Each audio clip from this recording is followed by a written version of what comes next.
last tactic I want to talk about real quick, Patrick, is joint ventures, because joint ventures in this particular time can be very, very powerful. And I'll share this with a story. I'm going through this right now where I'm working with someone who just finally, after 2 years of making a bad tenant decision, they've had a tenant not paying rent for 2 years. Patrick, has been incredibly painful for them.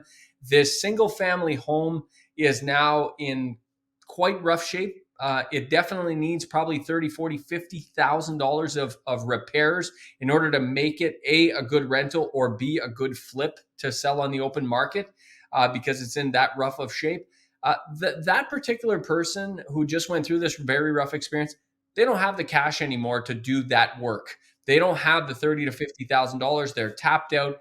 And if they sell their property on the open market right now, they're ultimately not going to get max value because it's in very rough shape. Here comes the opportunity for a joint venture where I'm working with this person saying, listen, how about I do the work with you? How about I lend you the money? How about I put in the time, the effort, the energy, the money required to do this, and let's have a deal on the back end where maybe we're going to duplex this property. Maybe we're going to flip it on the open market. Maybe we're going to add a coach home to it. And we're looking at all these, we're still negotiating this deal, but the point is we're looking at all these options to add value. And even though this person can't do it themselves, together we can do it.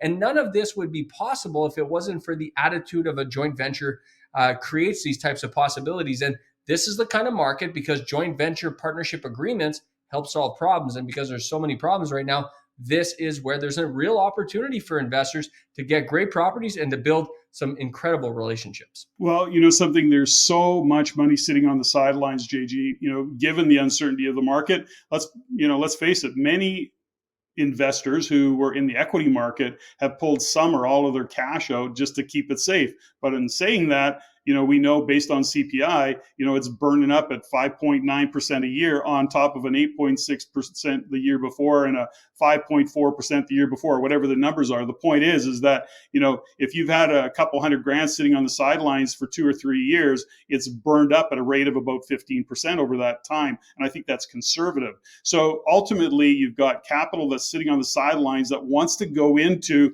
what we would call a safe haven, a very risk-off kind of investment.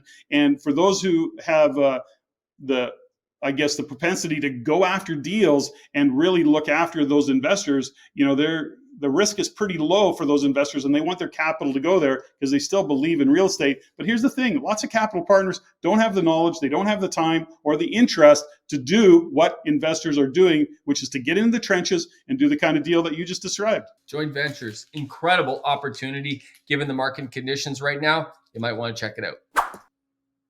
Michael Jordan of Sticky Notes.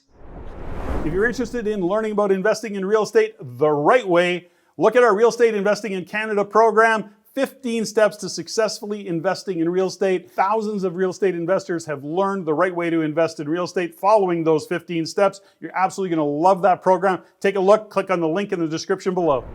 I hope you've enjoyed this episode. Please like and subscribe. And if you've enjoyed this, please share it with someone that you know, because it's going to be incredibly valuable to them. Also, we'd love to hear from you, so please comment below.